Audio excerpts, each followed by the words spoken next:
the NDIS will run is that previously, for anyone who currently receives any supports from Disability Services Queensland or any disability supports, the government will pay that organisation, like Wesley, like Handicare, like Centrecare.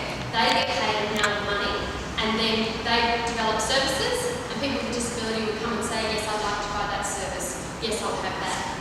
The problem with that system is that the only services that were available were the services that those organisations were offering. So now there's a change, and the changes around some of the words we've heard in that video around choice and control. So now there are individual plans and payment made for each person. So the NDIS, which is the government, will give the money or allocate the money to the person with a disability, who then chooses services from service providers. So those two things in the middle, government, service provider and individual, get swapped around. And that's a really important change.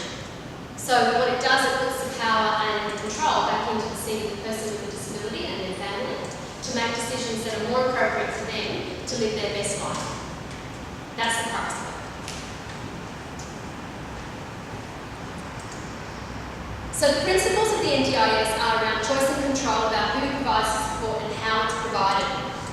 If you've been living with a disability and you have purchased services from service providers, often whoever turns up is the person who provides that service for you if you've had any in-home supports. If you've gone to a group, it's just whoever was there and whatever they were providing. Now you get to have some choice and control over that, even to the point that you can choose your support workers. So when we talk a little bit later about the plans, you'll see there's different kinds of things that are funded in your plans. And for each of those services that you're funded for, or each group of activities, you can choose any number of providers you want. Yeah? Whoever's providing the best service. Sometimes we talk about the NDIS being a little bit like a department store. We like to think of ourselves as David Jones, not Coles or Myer. So if you walk into David Jones, you would find what you wanted and you would purchase that item, yeah? Similar to what the NDIS will be now. There'll be a whole lot of providers offering a whole number of different programs and services that you can purchase. There's a bit of a process to do that, but if you think about it that way, that's kind of what it is. It becomes a marketplace. And the same as with David Jones, if you don't like the product, you can take it back. Same with the NDIS. You can, if you're not happy with the service, you can go to that service provider and say, thank you very much. And if you can't negotiate a way through it and find out a better solution with that provider, you're free to leave them within their terms and conditions of business, which is generally giving some notice, and you can undo that service agreement with them. So the other principle of the NDIS, just to finish this slide off, is that people with a disability have the same right as others to design and pursue their life. So just as somebody without a disability goes to this cafe, this restaurant, this show, goes to this doctor, this physio, people with a disability will have the same situation and power in their hands to do that. And that people with a disability are equal partners in the decision making around their lives. So this can be a bit of a change for some families where they have often more decisions for their especially their children as they become adults, and that transition isn't always made. So it's often a lot easier to sort of stay with the same people making decisions for you. But in some cases, and in a lot of cases, the NDIS would say is an opportunity for you to change that structure, and that decision making becomes, with support, something that you can do as a person with a disability. Okay. Just a quick overview of some language, some of the words that are used in the NDIS, just so you get familiar with them. So the participant is the person who receives the funded supports. The NDIA is the agency, so that's the government agency that oversees the entire scheme, which is the NDIS. The plans that will be developed by each person will be called participant statements. They'll also be called plans. That'll take a little while coming, I think. I'm hearing plans all the time, but participant statements, so don't get confused by that. And the NDIS, which is the scheme, NDIA plays the scheme to support you as an individual, and that talks about goals, aspirations, and outcomes. So it's not just money for the sake of it, here you go do what you want with it. That's not what the NDIS is about. It's about people thinking about what goals you have in your life and how you'd like to achieve them, and how the funded supports could assist you to get the life that you want to have. A couple of things. Every 12 months, you will be required to review your plan. in, have completed that goal, and there may be other goals that you have. Keep in mind too that a disability is defined as something that will be with you for life. And so although your supports may change, they won't necessarily go away. So for that example, if you say, my goal is to get work, and so you work towards that goal, and you are able to travel to work, and you have the job that you're looking for, etc. To maintain that job, you might agree with the NDIA rather, that you do need some support on the job. Maybe even just someone to come in once a week or once a month to come and check out how you're going, help you with any issues you might be having with the employer. For some things you might not need any more further supports, and that would be great. But because it is a disability, it is assumed that it will be with you for life, and there will be some supports in there. If things go completely well and you don't no longer need the NDIS, then that would be a discussion you would have. Yeah. Alright. But yes, it is assumed that it will be for your lifetime. Person with disability. Okay, so that's that little language there. So how do you access the NDIS? So basically, there's a couple of different ways, but I just wanted to make it really quite simple. If you're currently receiving supports from Disability Services Queensland, in our case, in Queensland, then you are on a list, I suppose. They've shared information. There's been some laws passed that DSQ has been able to share information with the NDIA, with the federal government. And so your contact details will be with them, and they will slowly be calling you throughout between now and July, or you might have received a letter. So look out for a letter in the post, and they'll be calling you to make a time for you to meet with them to make a participant statement together. But if you're not receiving funds, it doesn't mean that you're not eligible for the NDIS. Some stats around the NDIS is that currently 46,000 people in Queensland receive supports from DSQ, and under NDIS, about 92,000 will receive support. So that's an effective doubling of the number of people that they think are eligible, because this disability has been notoriously underfunded in the past. So they're hoping that more people will be able to get some appropriate support for their life.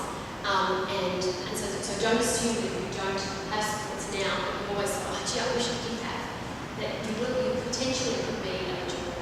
You need to be under 65 years of age, you need to be a permanent resident or Australian citizen, and you need to have a disability that will affect you for your life.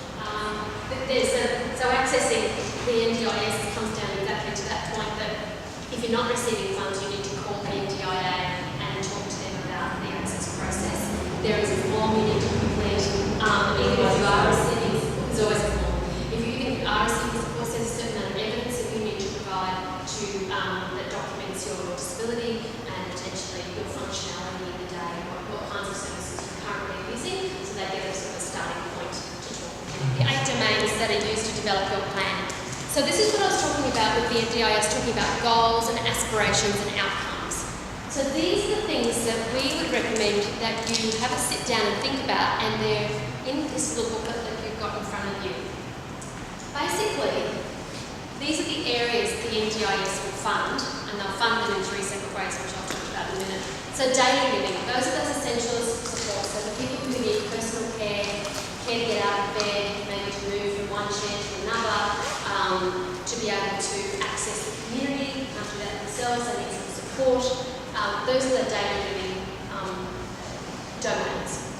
The home is obviously where you live, and any modifications that you might need in your home to help you to live a good life. So potentially, you've always thought, man, I'm going to sleep in the shower soon, and you haven't been able to afford or hasn't been able to access a program to get some shower hours, you get those kinds of things.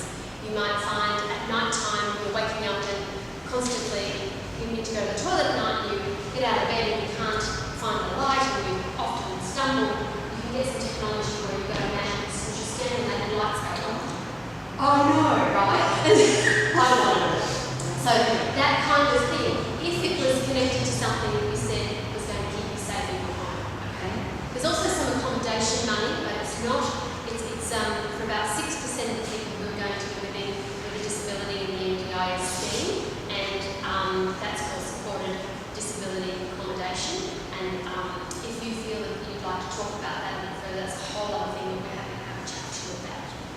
Health and wellbeing. So that's those physical and emotional support. So allied health, connecting with the community, those kinds of things, as well as that physical and emotional supports around some psychology and that kind of thing. Lifelong learning, so training and skills, getting ready for work, the next one, so finding and keeping a job. That's in conjunction with DES providers, the disability employment service providers, got some support to help you access those. Social and community participation, that's a really big one. So being connected to your community, whether you need to do that with a support worker or whether you just need some help to actually access programs. And that could be, this is where AFTM comes in, you can actually have course fees and membership fees and program fees paid for under the NDIS if you align it to a goal around social inclusion, okay? Now, you can, if you live alone, the thing that you love to do is art, for you to be well and to be connected to your community, that's where you want to go, but you can't afford the fee. So, with the NDIS, consider paying for that course, okay? So that's something to consider as well. It's not a given that you will get it, but if you line up with goals and you talk to the NDIS about those goals, then this might be something that they will fund to support you to achieve that also. Just to finish off those domains, the relationships and developing skills for relationships. Some people with a disability might have some behavioural issues and things that are stopping them from being in a social group. And they'd love to be in a group environment, but just haven't been able to currently up to now. Those kinds of supports could help them develop better relationships. And then that choice and control and coordination support. So there's some help within the NDIS funding that can help you to actually manage and coordinate support. Just coming back to your question as well. Alright, so this is what I wanted to talk about, which hinges off a couple of the questions we've had. The three categories of support are core, capital and capacity building. So the core is the core supports is money that will again support that home nursing, some domestic help, a support worker that will access the shops, go to activities, etc. They're the things that you need every day to actually help you live the minimum of being able to get out of bed and get ready for the day. The capital is, again, that supported specialist disability accommodation that I talked about, which is a fairly high level 24/7 kind of support for people who require that. But it's also home modifications and equipment. So potentially you have a wheelchair that you have for 20 years and it's a manual one and really it limits you being able to get out and about in the community because it thank you. Because if you with a motorised one you could do a whole lot of things, but currently you can't. That's the kind of thing that you would talk to the NDIA about and say, look, to improve my social participation, I'll need an electronic wheelchair. The repairs to your chair you never had done. Better walking stick, all sorts of things, thinking about all those things. It also is down to consumables like continence pads and stuff to help you with hygiene, etc. Capacity building. This is the other really important one, I think, and that's that support to build your independence and your skills and your community participation. So this is where our margins comes in. This is where a whole lot of other things might come in. I sometimes give the example of a person who's deaf. They also come under the NDIS. Often deaf people don't consider themselves with a disability; they just can't hear. But they, under the NDIS, they do actually have a designated disability. And I use the example of someone might really love playing chess, but don't just want to play with the deaf community, want to go and play down the local hall, but have never been able to go because nobody there signs, and they haven't been able to make themselves understood, etc. They could get supports under the NDIS to help them take a person down, a support worker take them down, and maybe even if it's just for 4 weeks, to introduce them to people, help them find the lay of the land, teach the people there a few signs if they were actually interested, and then that person might, that you've built their capacity to actually participate in something that's not an NDIS activity or a disability service, it's something in the community. So don't be limited by just services that are provided by disability services. There's a whole world of things out there. But under the NDIS it is psychosocial support is funded. So I just wanted to give you a little bit of a chat about what we were talking about before, and I apologise if you'll be able to see this very well. I'll give you some cases later on. About the goals and aspirations. So this is the kind of thing that you need to think about, and in those booklets that you might complete, might think through if you were going to make a plan. So this one here says getting involved in the community is your goal. That's a very basic goal. I want to be more involved in my community. So I want to be involved more in recreational activities, and I need a support worker to assist me. So that might be your goal that you're thinking about. Some examples of what that might look like is getting active, joining groups, activities, sports, and having a support worker to help you do this, or not. You might just want to do that yourself. The NDIS calls it increased social and community participation. So that's the area, that's the domain. Remember those 8 domains? That's where it would be funded under. You don't need to know all this, but you do need to know this. This is the one you want, capacity building funding. That's the funding that will help you to access those kinds of things and achieve this goal. Okay? So you've got to think about goals, not just, I want to play chess. Why do you want to play chess? I want to play chess because I've always wanted to play chess, and I haven't been able to get down to that group. I don't know if they're going to accept me because I'm deaf. I can't communicate with them. What am I going to do? Or you might need a whole lot of personal care while you're there and can't actually independently go. You need a support worker to help you go, and outside of the personal care, you're totally fine to participate in that group, but have been anxious about going because you needed that care and you couldn't. Your mum's not available to take you. Your brother's got to work, so he can't take you either. So this is where the NDIS is interesting. So the NDIS aren't going to pay for everything.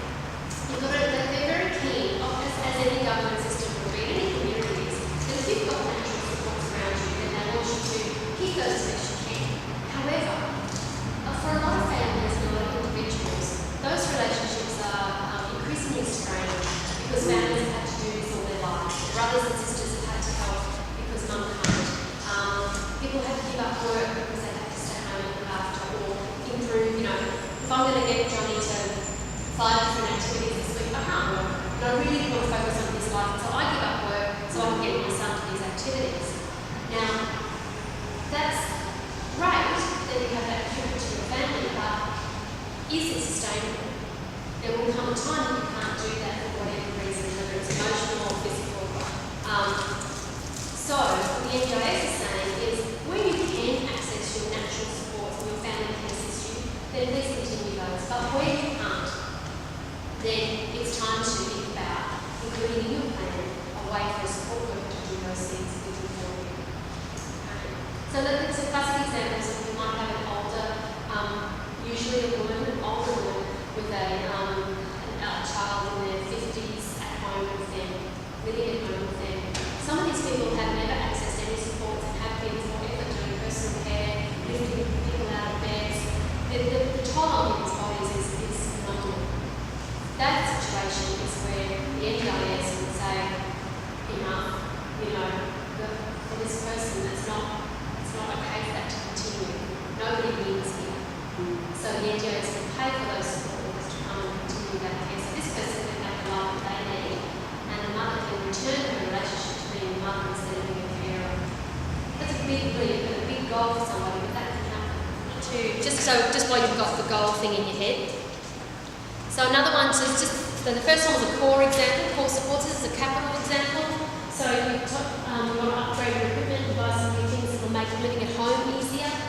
That might include wheelchairs, a new bed, a bed that has, some mechanical working for you to be able to get out of bed independently instead of having to get a worker to do that. Much cheaper for them to buy a bed and fund a bed for you than to have a support worker come every morning for the rest of your life, and it creates more independence. This is all about independence. So if anything that you can get that will improve your independence, that's what the NDIS is looking for. Technology, toilet equipment, automated doors, that kind of thing that will help you live more independently.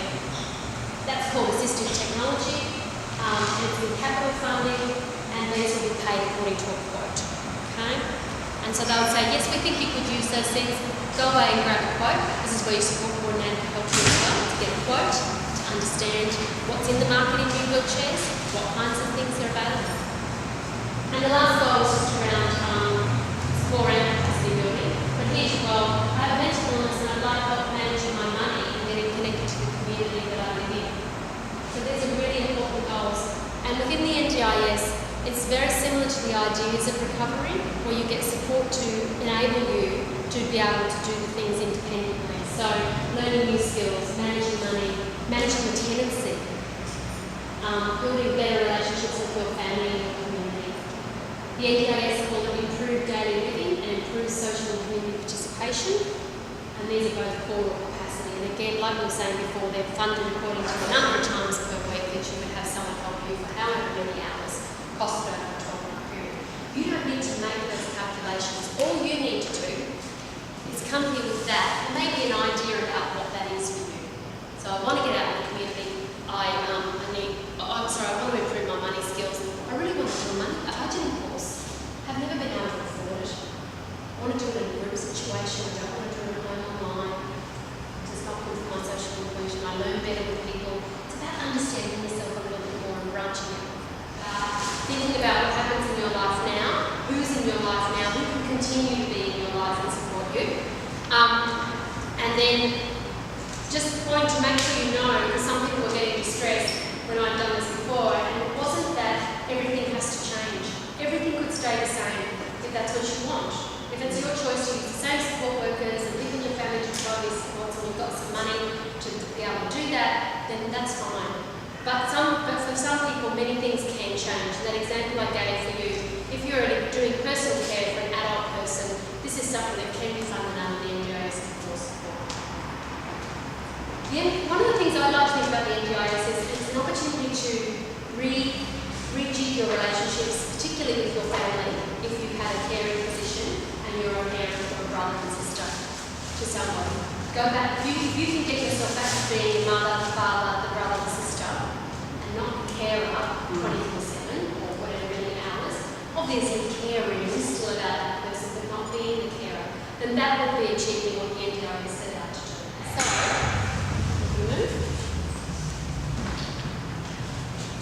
when you get your plan, when you go to the planning conversation, they're going to ask you how do you want to manage your funding. There's 4 ways and then a mixture of all of them. So self-managed. Self-managed means that you will manage all the invoicing and all the reconciliation of those invoices through a portal that the government provides, and you'll do that yourself. You'll make all the decisions about who you engage to be your service provider, and you will also receive the invoices from those service providers. As a self-managed person, you have to pay for the service first and then claim it back. So if you're going to self-manage, then you need to have some kind of financial reserves in place that you will be able to pay for that service and not be able to cut it. The good news is it only takes a couple of days for that money to come in. So it's like that Medicare rebate, where you pay the doctor, the gap fee for the doctor, GP, you put it on one card, you get some of it back, and it comes in a couple of days back into your account. So that's the kind of turnover. The next one is NDIA managed. So for this one, that's where the agency manages all those invoices. So you still get full choice about who you use. You still go to this one and say, I want this service. They go, great, put a service agreement in place. They provide that service. You agree that you receive that service. The service provider, might be Resolution, makes that claim for the service they provide from the engagement. You're left out of that financial money, okay? But you still made all the decisions. Nominee managed is very similar to self-managed in that when we're talking from the perspective of a person with a disability, that it's someone they nominate to do that work for them. So it could be a family member, it could be a family friend who's always got the family with the money matters. And so in that case, the person with a disability and their family choose the service, get the service, the invoice goes to the nominee to pay for the service. Again, you have a decision making as a person with a disability, but you haven't had to manage the money, you've asked someone else to do that. But the last one there is plan managed, and that's done by a provider. So Resolution is, like a number of providers, are getting themselves registered to be able to be a plan provider, plan manager.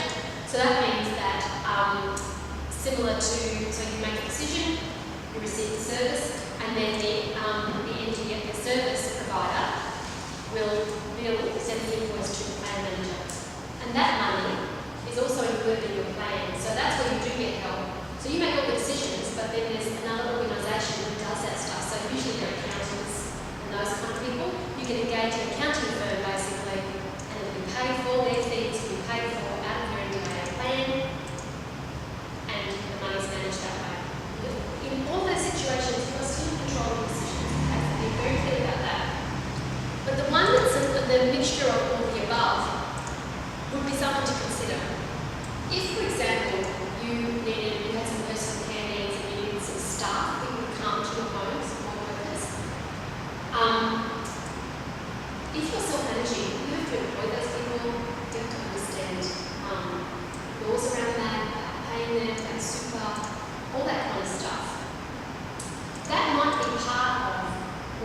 actually get that part of your plan. You might decide, we'll get that plan managed. We don't want to have to manage that. We'll pay someone to manage the staff. Or we'll pay let the NDIA do that, that can manage the staff. But there may be things that happen in your life now. For example, the lawnmower man comes and mows the lawn, and that's something that you could pay for because that keeps you living at home independently. You can pay for that at your NDIS account. So instead of having him to get registered under the NDIS, you can pay him as an unregistered person in the scheme. He doesn't have to be registered, like the coffee shop down the road, the restaurant, the park for the margins, also the person mission, it's just an art teacher. You can pay for those things with your plan money. They don't have to be registered people. Yeah? So the only differentiation between self-managed and nominee managed and plan managed, I know plan managed has to be all registered, don't they? Yeah. So self-managed and nominee managed, you can use non-registered providers. If you use NDIA to manage your money or a plan manager, they have to all be registered. So you couldn't get that lawnmower man unless you're registered with the NDIA. Okay? Small complication of things, but you will be asked. Again, sit down on the website, have a little look at what they mean. Basically, if you're going to self-manage, it's a little bit like a small business. So just be mindful of that. Okay.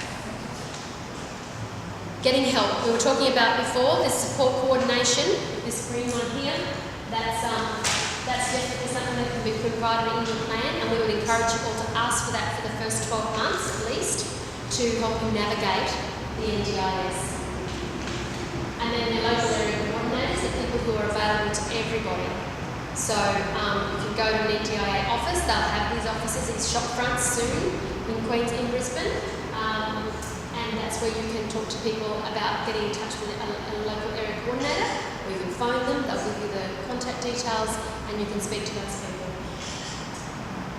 So this is first part here is now that we've got our plan and it's got the money next to it, like Lisa was saying. You then select your providers to complete the activities to help you achieve your goals, and you enter into service agreements with providers to deliver your services. So there'll be a review after 12 months. Again, they'll get in touch with you, see how things are going. Okay, how does it fit? So, there's a number of different domains. See those domains again that we talked about? Capacity building, increased social and community participation, finding people a job. You can speak to the NDIA about using your NDIS funding to pay for things like membership fees, course fees, a support worker to help you access activities, skills to upgrade you, help you to turn your art into a business. Okay? So those are the kinds of things that will be offered here. So the things that you're doing currently will be offered still, and there'll be some more diversification because now there's some funding to actually pay for facilitators to come in and do specific courses, maybe in charcoals, specific things about turning your art into businesses. So this is where you've got to be very clear on your goal. Why do you want those things? What do you want a business for? Because I want to be independent. Yeah. I want to earn more money. I want to make sure I can look after myself. I don't want to rely on my family. And just to reduce that down to a tiny thing, any time you put an artwork in an exhibition with artwork margins and that artwork is for sale, that's working as an artist. Because you're offering something to be paid for your work as an artist. So that's in finding and keeping your job, that's at a legitimate expense to you as an artist. And then running it, if you're going to be an artist, you're going to have a business back end, you know, so you're going to have your own invoicing system and a way to charge people and a way to package things up and knowing all that stuff. So understanding all the definitions of a business is what you could get paid for under the NDIS if that's your goal. So that's why we keep coming back to the goals and back to the pre-planning. It's been really, really important to think that through so you go with a clear idea and not just, oh, I don't mind the idea of that, I think that's